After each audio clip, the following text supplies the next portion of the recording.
Pouco a pouco, o edificio que acollerá o auditorio de Chantada vai tomando forma. Despois de sufrir un pequeno retraso, a obra estará rematada no mes de abril. Hay una prórroga concedida de manera que acabará en marzo. O sea que en marzo teremos o auditorio de Chantada feito. Me parece que la fecha de terminación me parece es 30 de marzo. Bueno, entonces será en abril cuando esté lista, ¿no? En principio. Lo que retrasó más la obra fue el terreno, que era muy duro la fase de excavación, el terreno, entonces la fase de excavación se retrasó un pouco. El resto non houve problemas importantes. Como se aprecia dende fora, a estrutura está feita. A día de hoxe, a maior parte dos obreiros traballa no interior do edificio.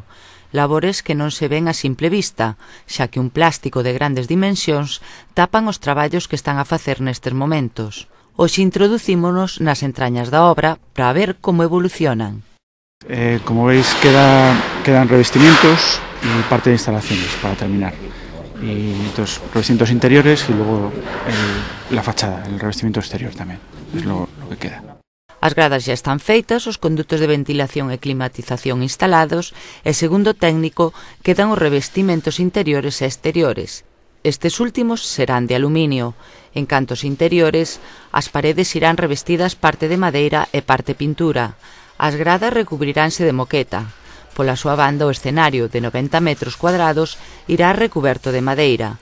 O frontal do edificio levará un ventanal corredeiro de 3 metros de alto por 9 de largo. En canto ao teito interior, quedará recuberto por placas de pladur, traballos que se estaban a facer esta mañá, onde tamén falta a instalación de luminarias. A sala terá un aforo de 266 prazas. Accederase a mesma por 3 entradas, 2 para o público situadas na parte da grada e unha ao carón do escenario.